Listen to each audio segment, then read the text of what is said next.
Hello and welcome back to the Orlando Adventures podcast. I'm your host, Russ, and today I am joined by another wonderful guest, a fellow podcaster, a content creator in this space. We have got Sophie from Most Magical Guides.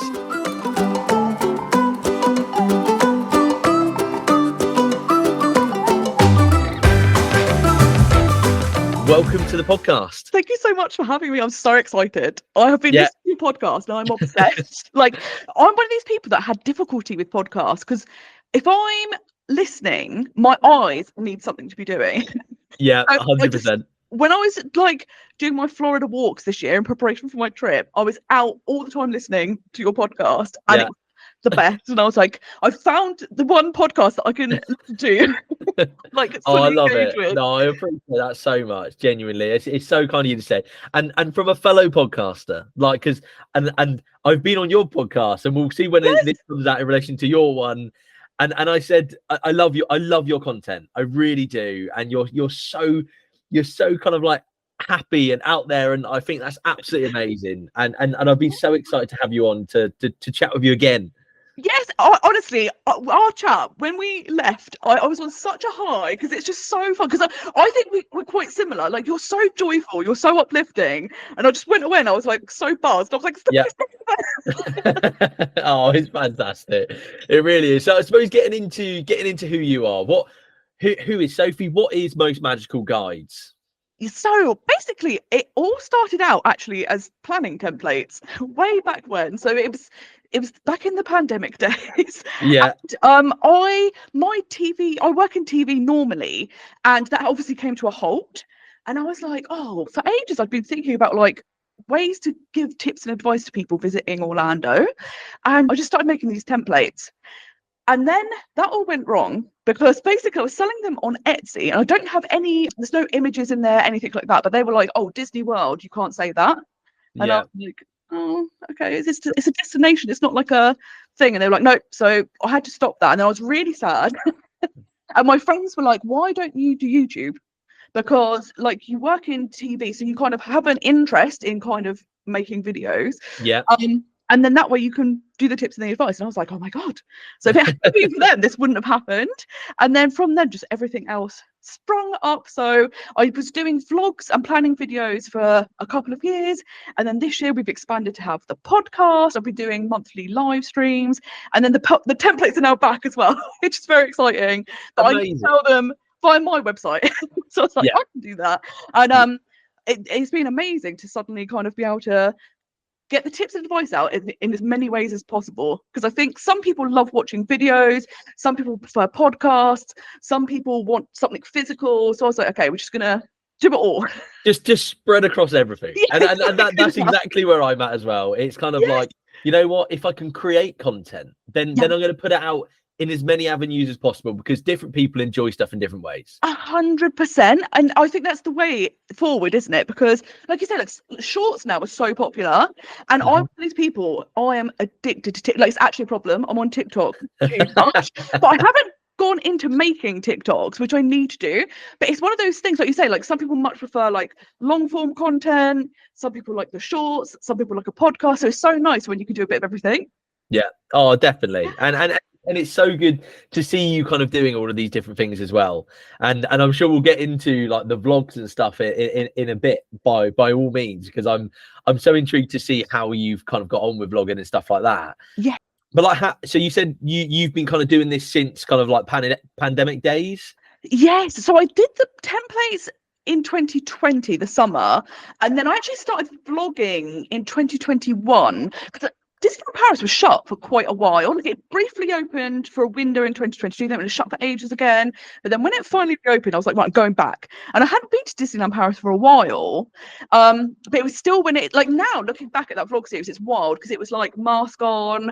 You had to sign into the restaurants. They had your information, temperature checks, and it almost feels like a fever dream. Yeah, literally just feels bizarre at this point, doesn't it? It's so weird, isn't it? And it's funny because back then it was so easy to get used to it. But now you just think it was mad. Yeah. So honestly, if we were told that now, I'd be like, oh no, definitely not. Please no. And then from the vlogs, I then started doing the planning videos as well. it's kind of nice. So I was like, if I had a vlog series, I would do like however many weeks that was, and then in between vlog series, do the planning videos. And then now I'm trying to do it all at once. So I've gone up to like 4 videos a week. Yeah, nice. I'm like, people might get sick of me. They're like, please stop. But like 1 vlog, 1 planning video, and then 2 dining reviews. Yeah, but that again, it's fantastic because you're doing different content. So like, you know, if people want to consume all of your content, then they can. But at the same time, if they just want to kind of dip in and out of your content for the specific topics that you're getting into, then you're covering all bases. So I think it's brilliant. It really is. Honestly, like full credit to you, because it is obviously I create quite a lot of content in terms of podcast. Yes. But you're doing quite a lot of content in terms of other stuff as well. So I totally relate, and I fully respect it. I really do. I mean, you're doing a fantastic job. And in terms of kind of like inspiration for like doing the vlogs, did you kind of have any inspiration from, say, other YouTubers or other content creators? So I kind of first got into vlogging via Disney, actually, and I was planning a trip. I think I booked it around 2017, and I started watching a lot of the US vloggers, so like Tim Tracker. I was watching Pagey and Mr. Morrow when he had like 1,000 subscribers or something. It was crazy. Yeah. And I really loved, because when they were local, they gave you like different tips and insights that you wouldn't get. But what was interesting is, because obviously they were US and they were local, all the planning side of it, you didn't have anything. So I used to use Facebook groups a lot for that. And then obviously you start then finding the UK vloggers, and you're like, this is brilliant, because you get to see the travel day, like where's the best place to stay, and all the advice from them. So it's been so fun to see all of those channels like progress over the years. And then the more you watch vlogs, the more you're like, I need more and more vlogs to watch, more people to follow. And it's so nice actually, because then when you're not in Disney, you feel like, I'm still in Orlando because someone's there, and I'm seeing everything they're doing. Someone else. Yeah, you're on someone else's trip and just living it through them. Yes, and that's such a nice thing, isn't it? Because it's horrible when you're at home. Yeah, it really is. And it's like, I mean, the worst is, dare I say, the worst is when you don't have a countdown. When you don't have a trip planned, it's like it's a sad time. It's horrible, isn't it? Because you just like, you know that at some point in your lifetime you will be there, but if you don't have a countdown, it just feels like despair. What am I going to do? I don't know when I'm going to go back. And it's like it's almost like I almost don't want to watch this content. It's going to make me feel sad, but at the same time, I love it. So I really want to see other people enjoying it. Yeah, 100%. It's so true. That's the thing that picks you up, doesn't it? Because you're like you say, on the one hand, you're like, I'm really sad it's not me, but then you see people having such a good time, and you're like, oh, I love seeing it. Oh, I love it. And how do you actually find like vlogging in the parks and stuff? Have you found that to be like all right, not like an awkward experience? Yeah, I think I've got used to it. Like when you first do it, you're a bit self-conscious, particularly because I do solo trips. So like when you're in a restaurant, just talking to yourself. It looks mad. It looks crazy. But I think I'm also someone who's quite oblivious, because I'm always like, and maybe it's a good thing, I'm always like, everyone's just having their own good time, but they're not really bothered what people are doing. So I've always gone in with that mindset. And like, so I don't ever really notice if people are looking and stuff. And I actually think more so, if people are looking, they're just curious, because it's just, what are you filming? What's this? And so, especially when I'm solo, sometimes people will come up to you and ask, because they don't feel like they're interrupting, you know, if you're in a group or something. So I've got kind of used to it, and I think just walking around being like, nobody cares what I'm doing. Yeah, nice. And do you find that vlogging in like Disneyland Paris has been a different experience to vlogging in Orlando, or have you found it to be quite similar? I think it's quite similar, because I feel like theme parks are a destination that a lot of people vlog in. So I think we're used to knowing that people vlog, and also actually a lot of people that go to like Disney or Universal or Disneyland Paris watch vlogs. So they're kind of used to seeing a little vlogger out and about. So I think it's been quite lucky that, you know, it's probably easier to do. I have vlogged, like I went to Berlin with my friend, and that feels different, because you're just like, oh, I'm in a like non-traditional vlogging. Yeah, I'm the only person here with a camera. So suddenly the focus is on me from everyone, because they're like, what's this person doing? Exactly that. And it feels strange, but yeah, I feel like because it feels normal in Disney, and I suppose because I've watched so many vloggers over the years, it just feels quite normal. Yeah. Oh, amazing. Well, like I will say that your content, it comes across so natural. So Oh, like that's lovely. you genuinely are natural at it. So it's so lovely to see, and it's lovely to watch you doing your vlogs in the parks. It really, really Oh, is. it's so nice. And do you know what's actually really interesting? It's something I'd never considered is that if you are on a solo trip and you're vlogging, you never actually feel kind of on your own, because even though people will be watching the vlogs later, when you're Yeah, talking to the camera, you're like, oh my God, can you believe this is happening? It feels like you're talking to you're the people that are watching it. communicating with the people of Yes, the future. yes, exactly. Which is sounds like a bit unhinged, but it No, does it feel makes like you're not sense on your though. own. Yeah, definitely, because ultimately you are when you're doing a video, you're doing it as a future content. Like, Yes. and I'm sure you find this doing your podcast as well. Like, obviously, when I do my like the ones on my own, I'm Yep. talking to people for an episode in the future to myself. Yes. So I totally get it. I totally get it. Yeah, exactly that. Yeah. Oh, it's good fun. Good fun. And I suppose getting into Orlando then. Yeah. When was your first trip to Orlando? So it was back in 1994, and I was 7, and I went with my mum, my dad, and my grandparents. And it's just one of those things. It's like everything's big there, everything's amazing. Like the year before, I'd gone to Disneyland Paris. The year it opened, which makes me feel so old. I got like a taste of, oh my God, it's magic. And then Yeah. of course going to Disney World and everything's much bigger. And I was like, this is incredible. And Yeah. one memory I distinctly have is really wanting to go on Tower of Terror. And I think everyone came on it apart from my dad. And they were like, oh my God, this is intense. And then I was like, I want to do it again. And then my poor granddad, who was the oldest person there, had to keep going on it. It's like, I love the way none of you thought, I'll take it for the team. They were like, Yeah. send granddad on. Yeah, he'll do it. He'll take it. Oh, what a legend! Oh, I love that. So This is good. so random. It's just because of like when you went. I'm Yeah, thinking of like Walt Disney World. yeah. Do you remember the alien extraterrestrial I encounter? am obsessed with it. It was so scary and so It good. was terrifying. It's so wild. And it does feel very Disney because they were like, everything's happy, everything's joyful. And then they're like, come and be terrified. Literally, like it couldn't have been any less in keeping with the park if they tried. It's It so feels true. baffling that they went, you know what, let's put this in Yeah. Magic Kingdom. It feels so weird. It really Say, the does. fact it was in Magic Kingdom as well. It wasn't even like Hollywood Studios. They're Yeah, like Magic Kingdom.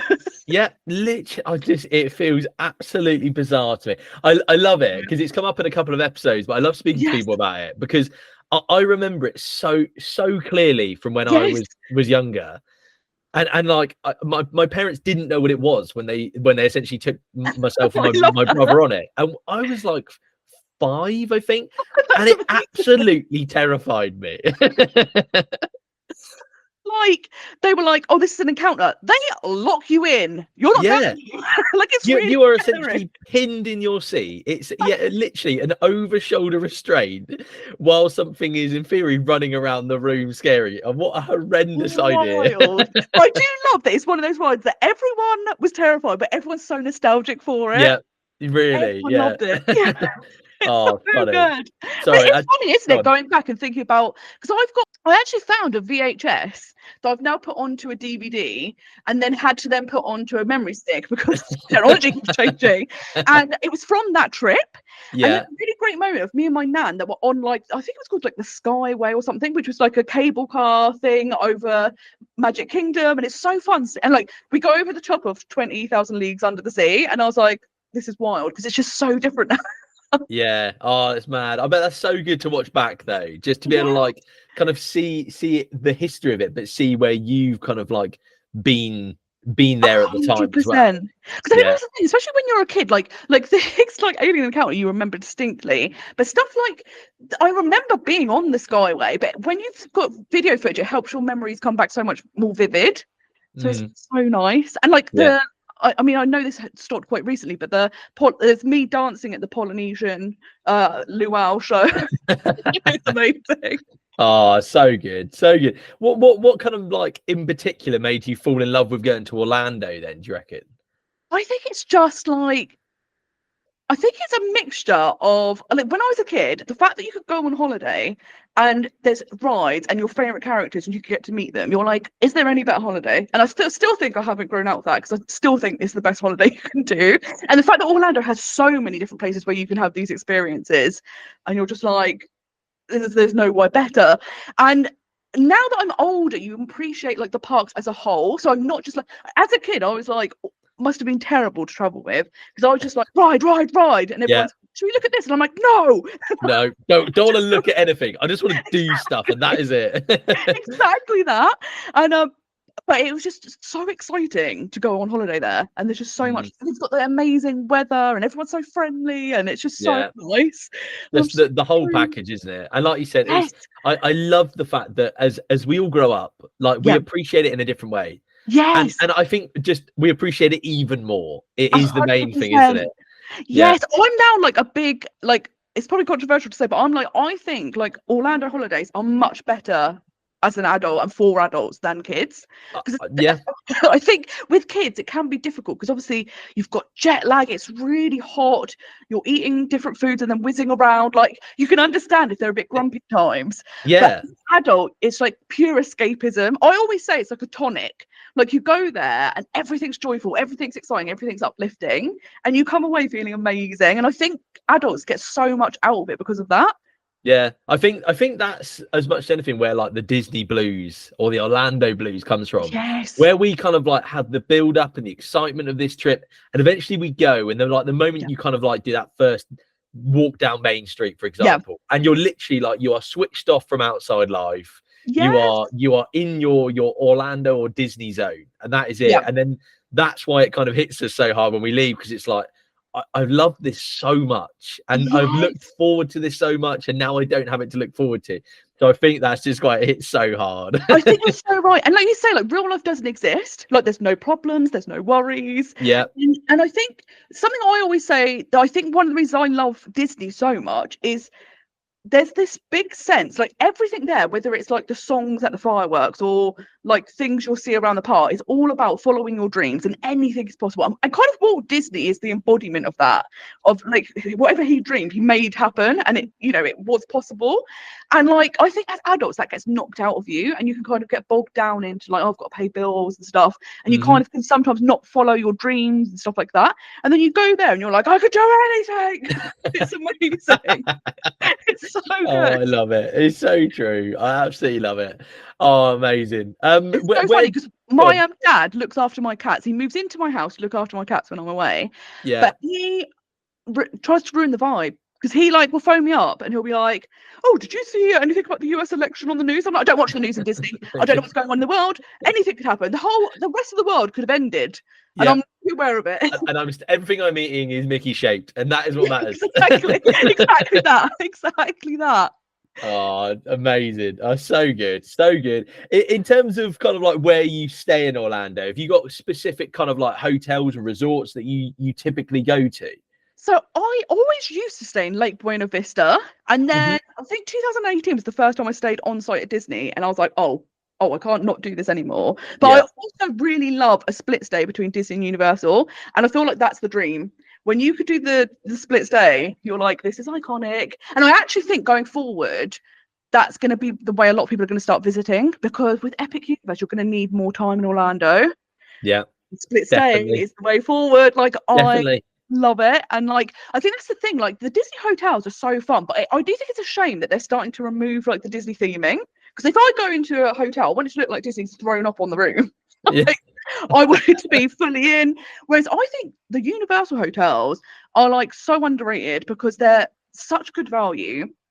The rooms tend to be bigger. Like, the shuttle service is unbelievably quick, and like there's buses all the time. Just efficient, yeah. Yeah, it's so good, and I'm like, it's the way forward. Like, the way. I mean, nice. Love that. And is there any kind of like things that you typically like to do outside of the parks as well as just being in the bubble? Yes, I'm one of these basic people, and I'm like, I want to go to an outlet and I want to go to a Walmart. Yeah, perfect. But like, it don't get any better than that though. Like, that is the peak. True. And then I think it is nice. Every couple of trips, I'll go, let's broaden our horizons. And I loved going to Kennedy Space Center. Like, it's such a good thing. And I feel like, because I went with my family once, and they were like, it was one of those things, it was like my pick. So they were like, we don't really want to go, but we'll go because you want to go. And they loved it. Like, even if you have no interest in space, it's so good. I was like, Yeah. this is incredible. And I Yeah. also had done like little trips where like I went up to Savannah, Georgia for a few days. It was only like a 4-hour drive. And I was like, this is amazing. So it's nice you can even do a split stay if you are wanting to see, or like a split stay with a beach or something, if you're wanting like the proper experience. It's Yeah. lovely. Oh, I think it's great. And like obviously you've heard me talk about this a lot, but there's so much to do outside of the parks. So That's if the you thing, can kind isn't of it? like if you can just take a little step out and just go Yeah. outside of the bubble, even just a little bit, like there's so much kind of untapped potential, isn't there? It's so true. And that's the thing, like you could absolutely go to Orlando and not go to a theme park and Yeah. have an amazing time. Like there's so many places I need to visit. Like just go. Just stop Yeah. going to the theme park. But It's I think difficult, isn't it? Because that's the thing. What I because need the to main do draw. is Yeah. just do a long trip. I think that's the thing. Yes. Because I can't be like, I can't. I think if I went to Orlando and didn't go to a theme park, I'd be like, I can't believe what I'm doing. Who am I as a person? Yeah, yeah. Like ultimately, it's the main draw why we go, isn't it? So Yes. like we're going for Disney, we're going for Universal. Yeah. That is 90% of the trip, and Yes. the other kind of little part of the trip, it's like, well, I don't have much time left, so That's whatever the time I problem, do isn't it? have, I've got to kind of divvy it up between some stuff. So I might do something Yes. opposed to Yes, all of it. Yeah, exactly. No, it's so true. And like, but there's so many. Like, I really want to. I don't know if it's I'm pronouncing this right, but there's like Wiki Washi where you can go see the mermaids, swimming right. in pools, and I'm like, that sounds incredible. Like, there's all these like little interesting attractions around, and I'm like, I need to go and explore. And like, Yeah, loads of nice things like you can go like canoeing through. Like, I mean, it would be frightening if you do see an alligator, but it sounds relaxing. And yeah. look, They look good. They do like the clear yes, bottom canoes and stuff like they look that, great. which It look looks so wicked. fun. And I'm like, Yeah. like you said, there's just so much to do.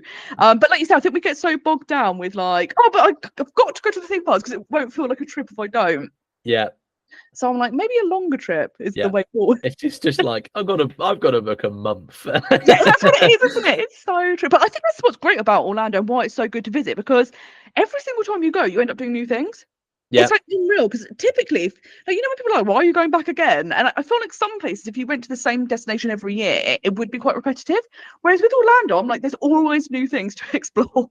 Yeah. Yeah. There always is, and that's it. And we're the winners on this in the sense Yes, that like Disney do something and then Universal do something, and then yes, like if you're into the other parks, if you're into Busch Gardens and SeaWorld, yeah, like they're doing stuff as well. yeah, And then we've got like new places to eat and new restaurants, and like it's just never exactly. ending. And Yeah, then we get spoiled with something like a new park next year I with Epic Universe. know. So like, I'm so yeah, excited. It's gonna be the best. And like, yeah, I keep thinking, I don't even think our brains at the moment can comprehend what's in store because like the advancement in technology is so huge when it comes to yeah. rides. Like, I don't think we're ready for what's about to happen. No, I think you're right.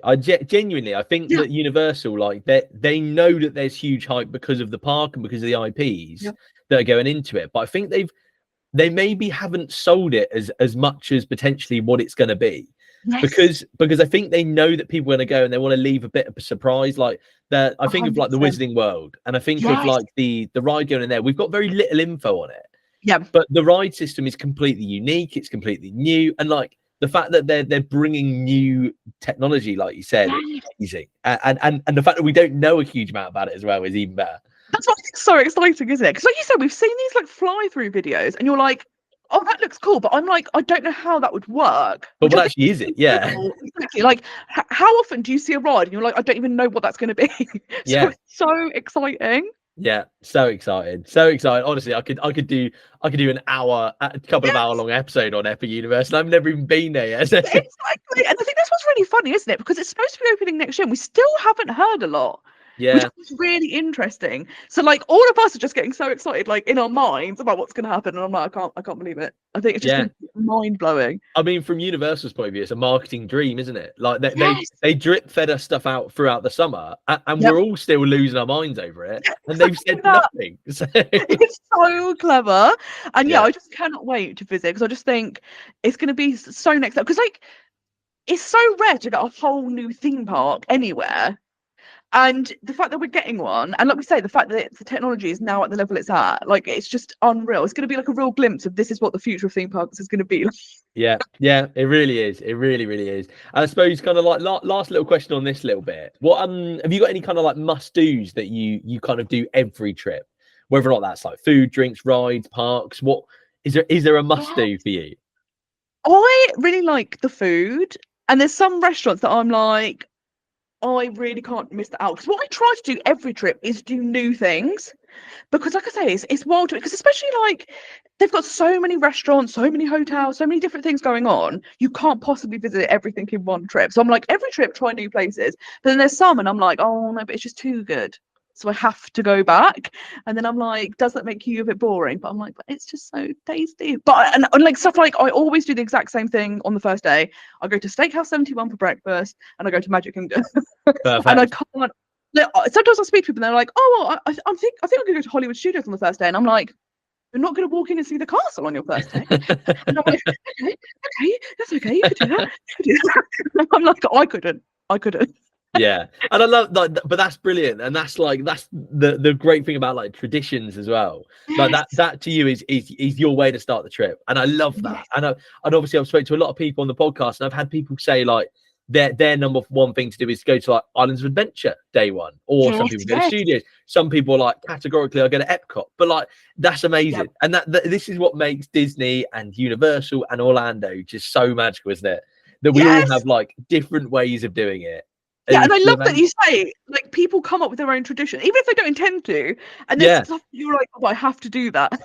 And it normally stems back. It's funny because it normally stems back to like a story of like, oh yeah, but we did this trip in 2002 where I went with 8 of us, and we went to Epcot and we did Test Track first. So we do that every trip now. It's so funny, isn't it? Because it'll just be one of those things. Like, I remember like Disneyland Paris, and it just by coincidence, every single time I go, Pirates of the Caribbean ends up being the first and the last ride of the trip. Right. And it happened a few times, and I was like, I think you're just going to have to do this now. I think this is tradition at this point. Exactly. Oh. Like you say, it's weird how they just kind of happen. Yeah. Oh, I love it so much. I think it's such a good thing as well. And I love that we can all like talk to each other about it and find out what everyone else's traditions are. I think it's so interesting and such like an insight to other people's minds of kind of like how we do these trips. It's so true. And then it's also nice because when you're getting ready to go on your trip, you also know that thing you love doing, you're going to get to do again. Yeah. Yeah. And it's such an exciting build up. Yeah, amazing, absolutely amazing. I suppose let's get into your last trip then. So when was your trip? So I was there last month. I was there September 2024, which I can't believe I've been back like 3 weeks or something. And I'm like, this isn't fair. Especially because when I left, it was still somewhat of summer in Britain, and when I returned, it's gone. Deep winter. It's dark all the time. It's cold, and I'm like, I can't cope. Yeah. I'm literally in Florida, being like, oh, I'm melting, I'm dying, and I got back to Britain. I've got 3 layers on, and I'm like, what's happening? Yeah, and we're in the middle of October, and it feels like it might as well be December at this point. It's crazy, isn't it? It just changed so quickly, and I was not prepared. Yeah, 100%. So September. How was the trip? First and foremost, it was so good. It was so amazing, and I was lucky because I got to do loads of things for the first time. So it feels like old news now, but I finally got to go on Tron, which was great. And I got to go to Tiana's Bio Adventure. There was loads of new restaurants. I went to Halloween Horror Nights for the first time, which was so good. I saw Fantasmic for the first time. I'd never seen Fantasmic. I was starting to think it was me because every time I went, something would happen. First, it was because like the pandemic. Then the dragon was on fire, and I was like, if it happens again, it's definitely me. And finally, I got to see it, and it was just so nice being back out there. And it's one of those things like you love it because of the atmosphere, but then when you're there, you're like, oh my god, this is the most joyful place. Yeah, it just reaffirms it again. Like, I love it here. Like, it's so true. It's so true. And like, it was a solo trip. But what's nice is over the years, and particularly because of Most Magical Guides, now I know people from all over the world. So I got to meet up with friends that I have that live in Orlando, and also some people that happened to be there at the same time. So I was meeting up with some friends from Germany, and that was so That's nice. really cool. Yeah, no, I think that's amazing. It's so, and I'm sure, like you've heard me say, it's like the community is incredible, and like your Yes. community and your network with people that you've kind of like potentially like worked with as well, and Yes. like interacted with via Most Magical Guides is amazing. So to be able to see them in the parks, It's so incredible, and that's the thing. Like, I never ever anticipated that, and it's been like the biggest joy, because I thought, oh, I'll do some videos that have like tips and advice, and hopefully someone might get something from it, and it Yeah. makes the trip a bit better. I didn't really expect to get even comments. I was like, hopefully people just take it away with them and off you go. And the fact now, like you say, you have like a community and like friends, and you get to meet up, and like it's wild. It blows my mind. It's been like the biggest benefit of doing this. It's been amazing. Yeah, it's so rewarding. It really is, and it honestly it is such a lovely thing. Yes. You mentioned Tiana's. How did you find it? How was it compared to Splash Mountain? So I love Princess and the Frog. Yeah. So when they were like, oh, we're retheming it, I was like, okay, well, I can totally see how it's going to be a bayou. So I was really into the idea. Now, obviously, Splash Mountain is so iconic. Yeah. And again, it's that nostalgia of having grown up, gone on it. But like, I actually thought it was really good, because obviously you've still got the same ride system. And I thought the storyline, because I deliberately had avoided all spoilers. I hadn't seen any on-ride footage, didn't know anything about it. And I thought it was such a like uplifting, joyful storyline. And I was like, this is so cute. And like, I love Mama Odie, and she was in it a lot more than I was expecting. So she was making my day. I absolutely loved it. Shout out to Mama Odie. Yeah.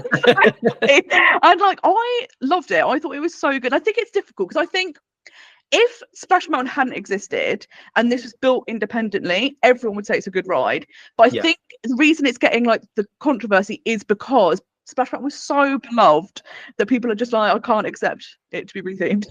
Yeah.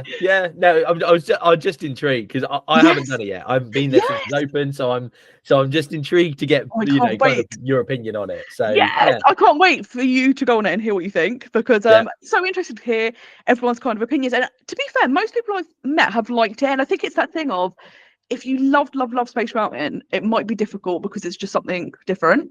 But if you're open to it, then you're like, okay, this is so fun. 100%. Where did you actually stay on this trip then? What accommodation were you in? I was at All Star Music, and I have stayed there twice now, and I found it really, really helpful, especially as like a solo traveler. Because the downside with solo travel is, in the US, hotel rooms are booked for the room. Yeah. So if you're one person, you take the whole cost. If you're two, it's half. If you're four, it's a quarter. So it's incredibly expensive, the hotel portion. So I always just stay at the cheapest. And I love the All-Star resorts, because they're actually quite small. But because of that, like, I was in the building that was like furthest away, and I was right at the end of the corridor. There was like a 5-minute walk to the reception and the buses and everything. So you were like, it's so convenient. It had everything you needed. It was quiet, which I was not expecting, because you would imagine like there'd be a lot of families there. But it was really, really quiet. And I was like, this is perfect. And like, it had lots of parking, which was good. So I managed to basically park next to my room every evening, which ideal.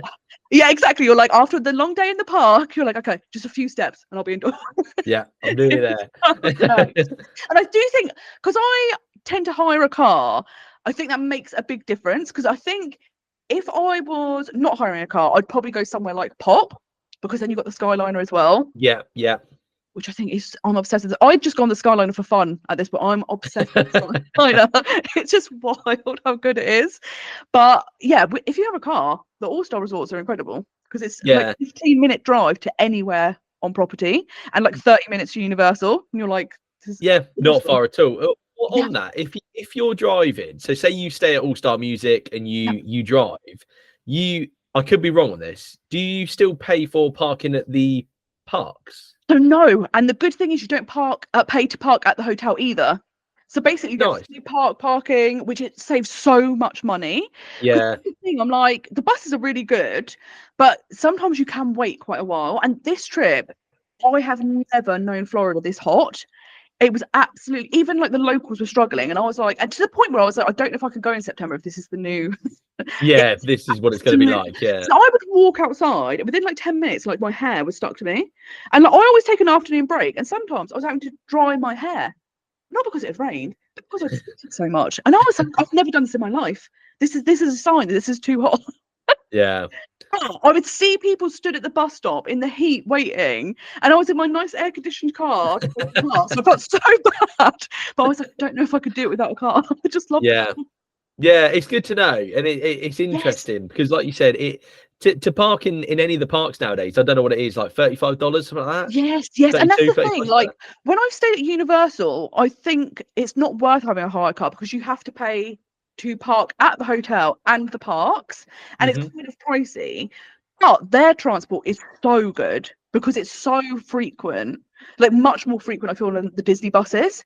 So Yeah. I'm like, oh, this is perfect. Like I don't need it. Whereas I think at Disney, because it's so big, it's convenient to have the car because then you're just like, okay, I'd be on my own schedule, not having to wait for anyone.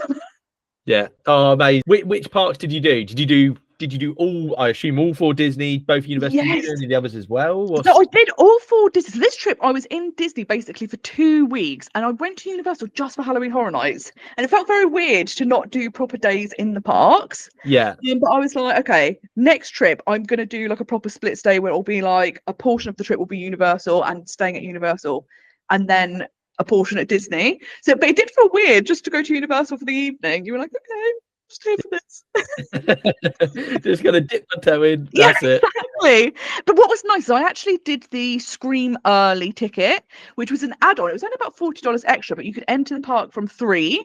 So you actually got a little time in Universal Studios first, which was really nice. So you're like, okay, I can have a little taste of it. Yeah, nice. That's quite a good idea. I suppose that leads me on because I was going to ask, was there any like special events that you did while you were out there? Yes, well, Halloween Horror Nights was I was obsessed, and like I was nervous going in because I love horror, love like metal music, but don't like haunted houses. And I was like, I don't know how to cope. But luckily, I met with a friend who she goes 5 days a week. Like she is a local, she loves Halloween Horror Nights, and it was so funny because where I've never been, I didn't know anything, but because I was going with someone who knew what they were doing. Once I arrived at the event, I was like, oh, I haven't looked anything up. I imprinted on her like a duckling. If she wasn't with me, I would have been absolutely screwed because I had no idea what was going on. But I'm now obsessed. I screamed, I jumped, I hid behind my no, I didn't hide behind my eyes. But I came out every single house. Like that's exhilarating. I feel alive. Yeah. It's amazing. And I have to say, what was interesting, I worked out there's 2 different types of people. You're either someone that scares easily, which is what camp I fall into, or you don't like being scared.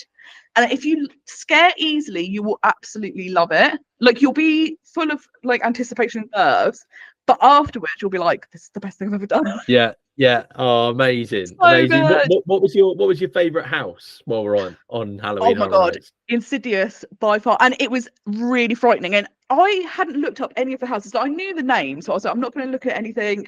But I had heard people saying Insidious is like the scariest house they've had in like 10 years. And then my friend Shelby, like I said, she goes all the time. And I was just like, what's going on? Because we couldn't have been more different. Like she was cool as a cucumber. Nothing fazed her. But she was like, oh, even that house, that gets me. And I was like, oh, that's not good. Because I've just seen you walk around all other 9 of them and you've not had any reaction. Yeah. But it was so good. There was one moment specifically, because that house, it's just back to back of like people jumping out at you and like you just don't know what's happening. So there was a moment where I was getting it from like both sides, people jumping out. So I didn't even notice that like the red like lipstick demon from Insidious, there was a doorway that he'd run out of and he just ran at me and stood in my face screaming. And it was like, you couldn't have convinced me it wasn't real. I was just frozen on the spot screaming. I was just like, it's happening. It's the end. It was so good. Oh, fantastic. And I suppose any other highlights from the trip, or was Halloween Horror Nights a highlight? Or Halloween Horror Nights was definitely a highlight. I also did for the first time a dessert party. I did the Happily Ever After amazing party, and it was so good. And I was expecting it, like really you're paying for the view and the desserts probably won't be that good. But they were so good. And then so much selection as well, wasn't there? Yes, and like I felt bad because I'm vegan, so I pre-ordered the vegan plate, but then I knew, oh, you're going to get a plate and it's going to be a lot of food. So I bought like a little Ziploc bag with me and I was like, put what I don't eat. And then I had it for breakfast the next day and it was brilliant. Yeah. So I was like, it was just so good. And I was surprised as well that there was an open bar because I'd done the Halloween, not the Halloween, dessert party over in California, and they were like, oh, you can get 2 alcoholic beverages if you drink, and that's it. Whereas here they were like, oh, you can take 2 at a time, you can have as many as you want. So I was like, if you drink, you could just get your money's worth. Literally, yeah, you just drink your money's worth, 100%. Exactly. But the view was incredible as well. It was so good because you had like a completely unobstructed view. You were like really close. You saw Tinkerbell go over you. Like, it was incredible. It was so good. And something I also done, which I'd never done before, but was a massive highlight, was seeing the fireworks from behind the castle. And that was unreal because you're basically inside the fireworks, because there's fireworks going off on the castle, and then there's fireworks going off on like Thorham Magic, like those buildings. Yeah. And there's fireworks going off behind Pinocchio's village house. So like, you could just spin in a circle and you were just completely surrounded by fireworks everywhere. It was absolutely amazing. And I was like, I've never done this before, and it was such a highlight. And the other thing that I did that I was like, this I think was like the biggest tip that I learned when I did like I met up with the people from Germany. We went to Ogre's Cantina and we had the final slot of the night. Yeah. When we came out, we had the entire Hollywood Studios to ourselves. There was no one. So we were walking around Galaxy's Edge, taking all these photographs with like the Millennials Welcome on our own. And it was unreal. And I was like, this is one of the best things I've ever done.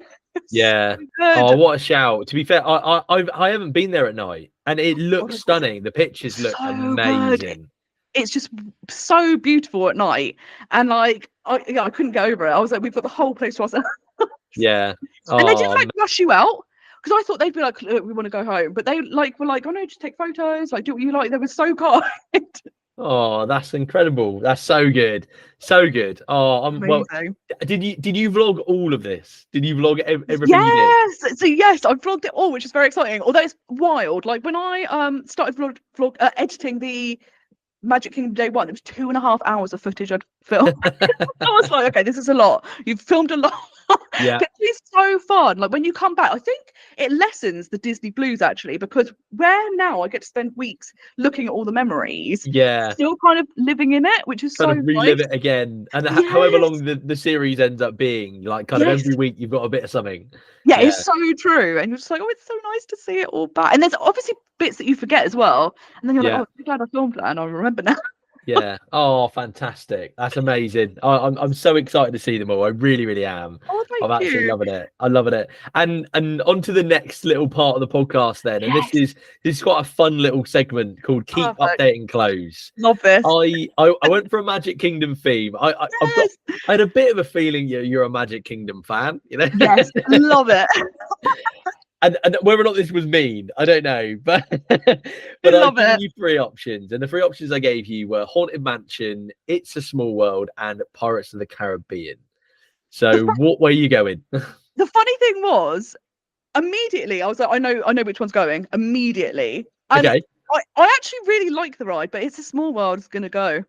And it's like, I love it personally. I love the song, I love the message. But I was like, the other 2 are just so iconic. Yeah. And like, they're like not just a ride, they're like an experience. Whereas I feel like It's a Small World feels like a ride. So I was like, sorry, It's a Small World. Immediately. Yep. See you later. Yeah, they've locked the doors, it's done. Yeah. Nice. And I think Pirates can stay exactly how it is.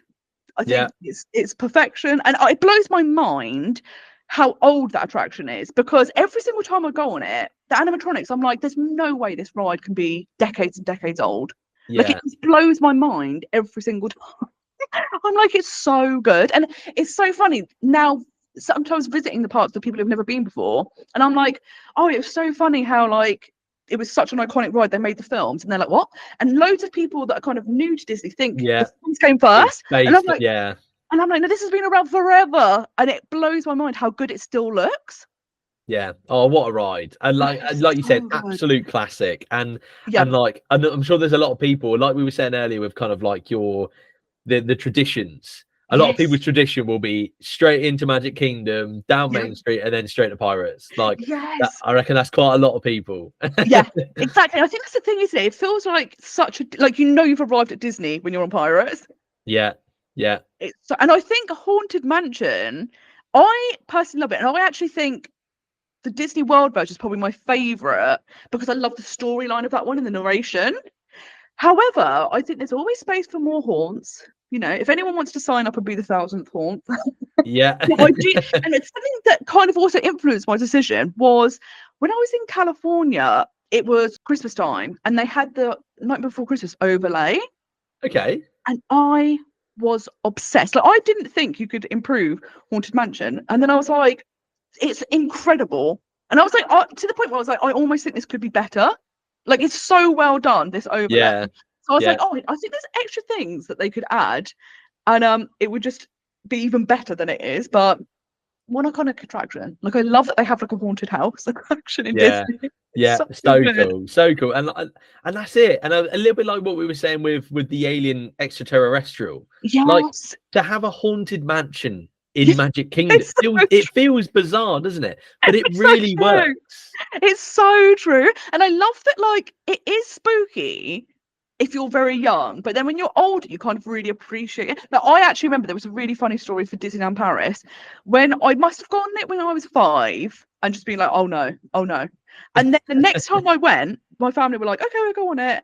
And we were in the queue and I started crying and being like, oh my God, it's so frightening. I don't want to go on it. And all the other parents must have hated me. All their kids started crying and saying, I don't want to go on it. She must know. She knows. And like all of it, there was extras of people having to leave the queue because they wouldn't go on it. Like, they must have hated me.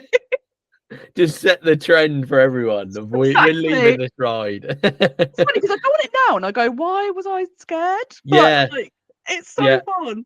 Yeah, amazing. So we've got close.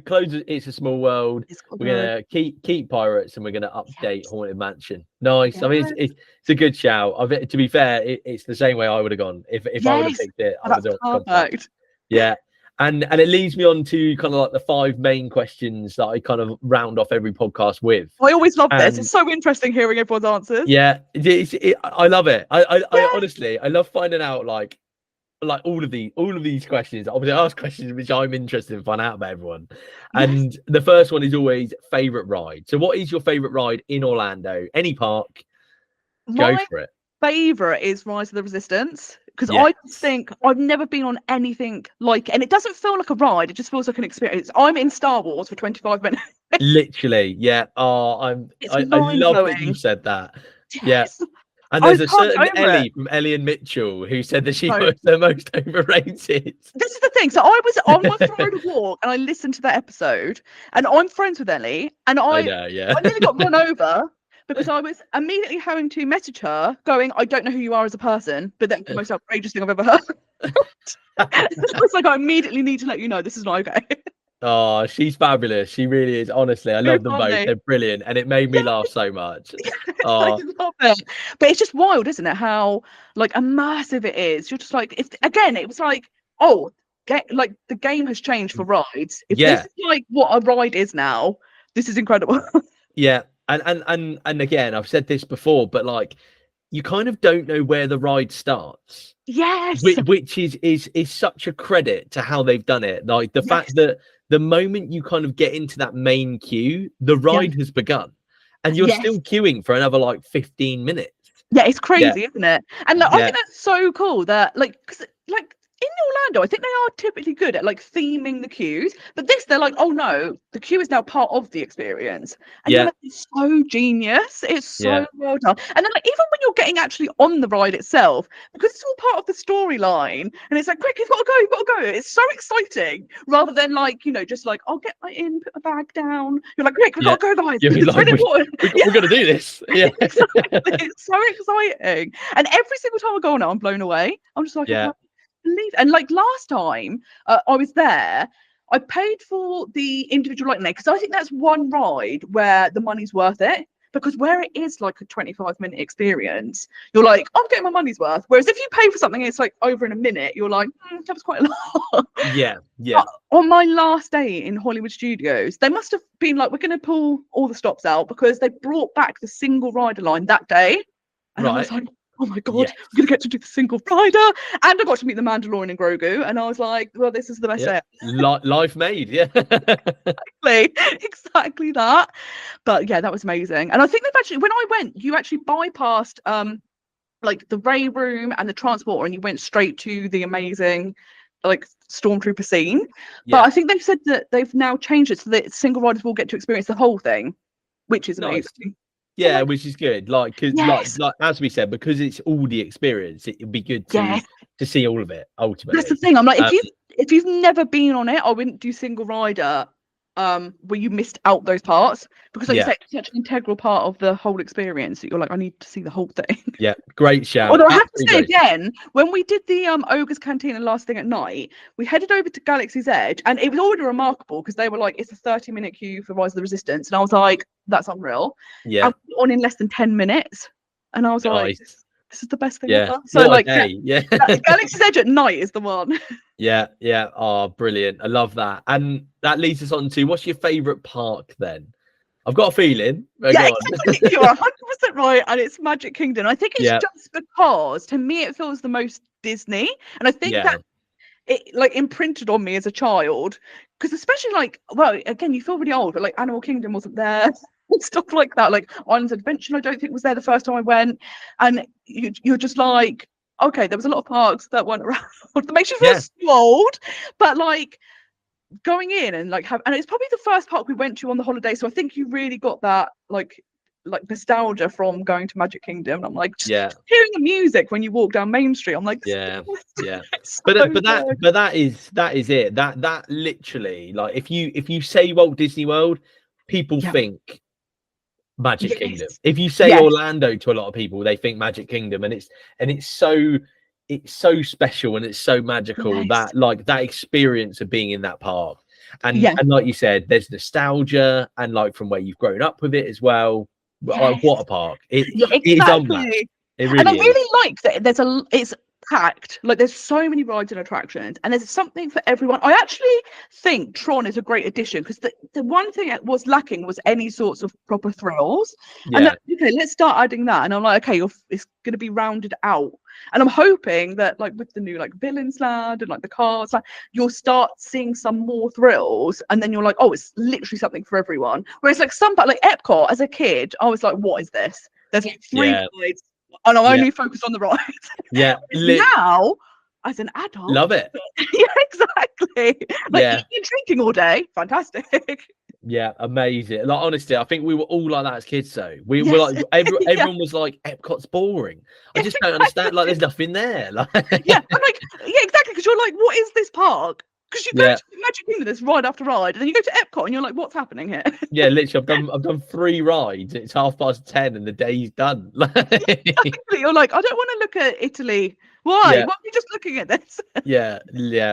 That's it. And like we said at the start, it's the appreciation, isn't it? And it just changes so much as you know, as we grow up and we appreciate it and see things in a different kind of way as well. 100%. And that's the nice thing, isn't it? Like you say, every time you go to Orlando, it's always evolving, and then like your favorite things are always changing, which is so nice. Oh, I love it. And leads us on to the next question, which is hidden gem. So that can be like hidden gem attraction, or like most underrated ride or attraction. Well, I'm gonna do one for Universal and one for Disney. I think you're gonna agree with this Universal one. I think Universal, and everyone should agree with this, Doctor Doom's Fearful is the most underrated attraction at Universal. 100%, because it's so good. The theming's amazing, but there's always such a short queue, and I'm like, I think people see Hulk and it's visually so impressive, and then they almost kind of forget that Doctor Doom's there, and I'm like, guys, you're really missing out. It's kind of just tucked down that alleyway a little bit. And obviously it's quite tall, and like in terms of like in the skyline of the park, it's quite significant. 100%. In terms of where it is, like we said, it's kind of like tucked in between a couple of buildings, like between Spider-Man and I can't remember what the other one is. And you just kind of miss it. Yes, no, it's so true, isn't it? And I'm like, I feel like if people knew, they need to put like a big arrow or something. So many people would go on it, but then also I'm like, don't make the queue really long. No, let's keep it as like a 10-15 minute wait tops to go on this. Like, and granted, it is quite short, so like it's one of those in terms of the bang for your buck in terms of waiting long times for it. I probably wouldn't queue huge amounts of time, but at the same time, every time I go on it, it makes me laugh. It makes me smile. Like, yes, exactly. It's just such a fun ride, and I think that's the thing. Like, you don't really like drop tower rides. You do see in theme parks, but they're not like a massive thing. And like the added benefit, obviously you've got like something like Tower of Terror, but the added benefit of being outdoors is like increases the thrill massively. Yeah, like, big time. oh, I'm just literally falling through the sky. Yeah, amazing. And what was your one for Disney as well then? So this is a weird one. I'm sure probably no one's ever said this. But the new Country Bears Jamboree show. Nice. It was one of those things that I would see every couple of trips, and I thought it was funny, but didn't care about. And then when they were like, "Oh, we're going to close it, but do Disney songs," I thought, "Oh, that does not sound good." Like, I could not understand how they were going to do it. I was obsessed. It was the thing I saw the most on my trip, which is absolutely ridiculous. Brilliant, yeah. And it's the songs are done so well, and it's really, really funny as well.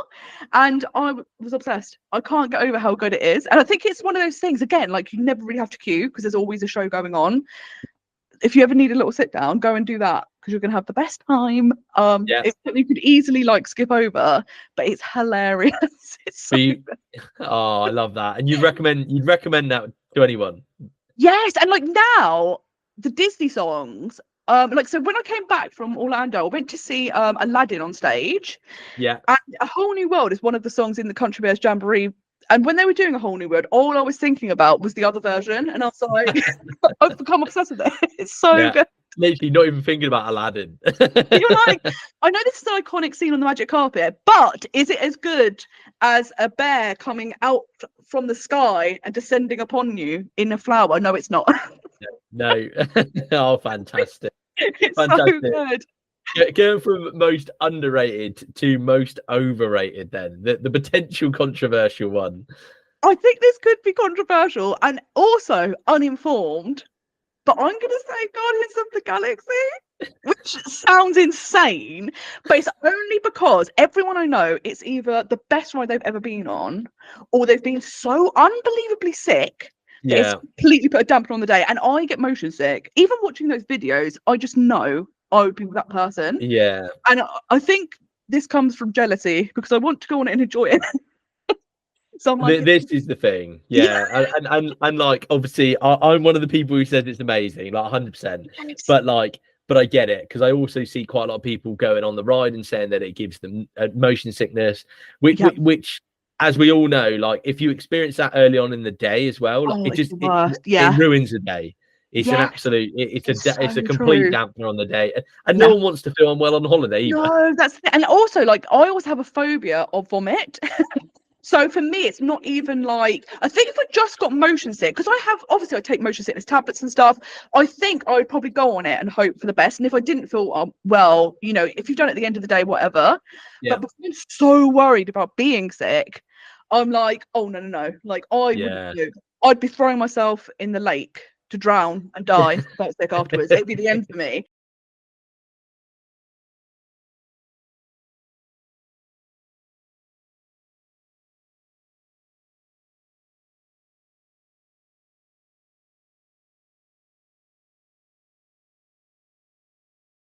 And it's the thing, like, it looks incredible. And I feel like if I could go on it and not feel ill, I would also think it was the best ride.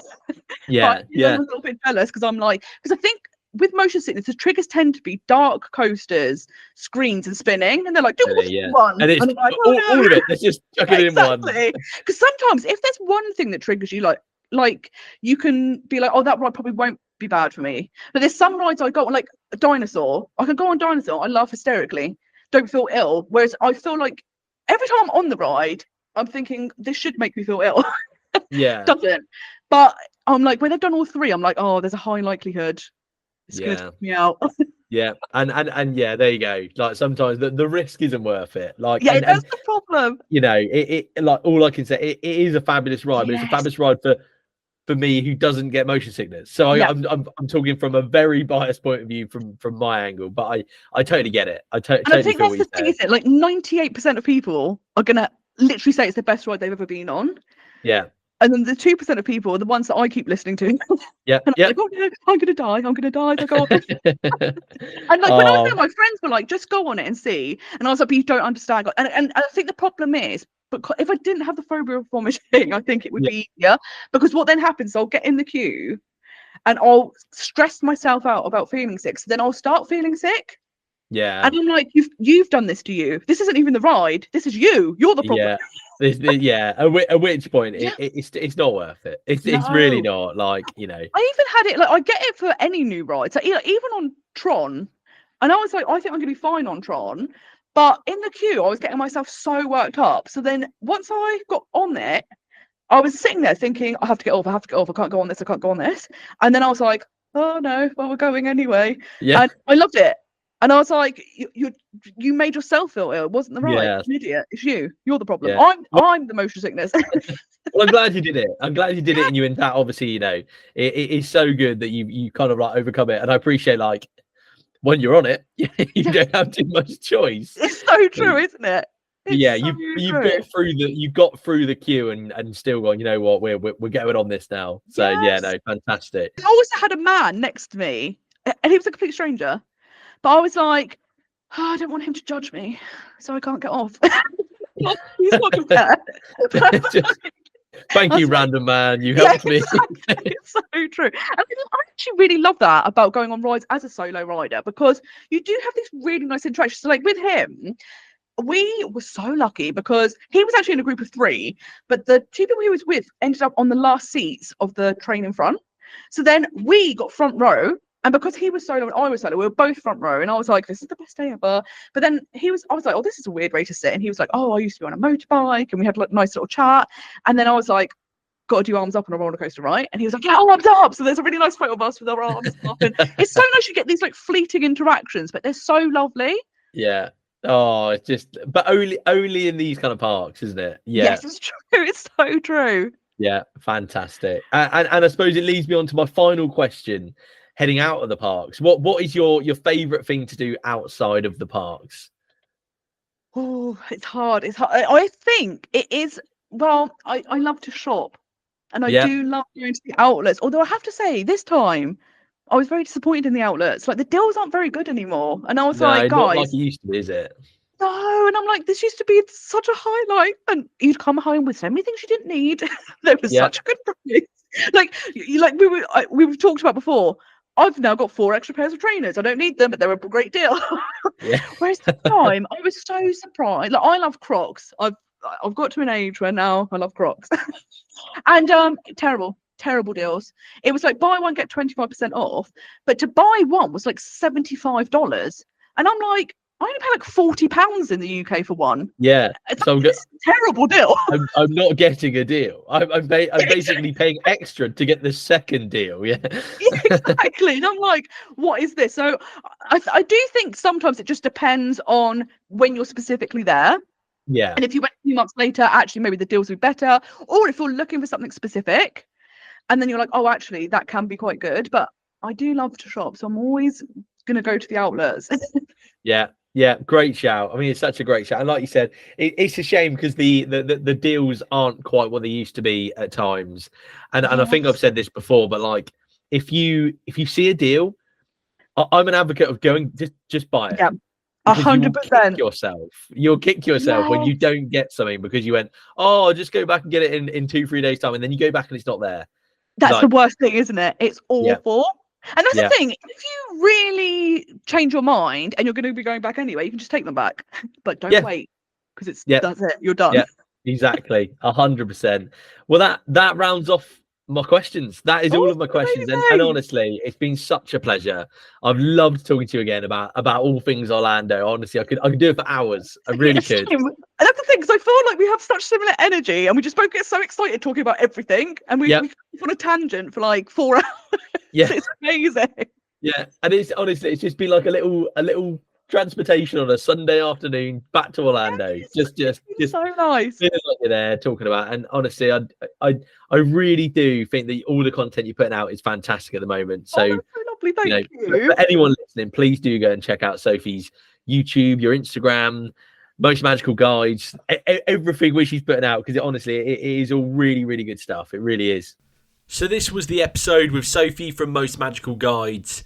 What a absolutely fantastic person, and so lovely to speak to.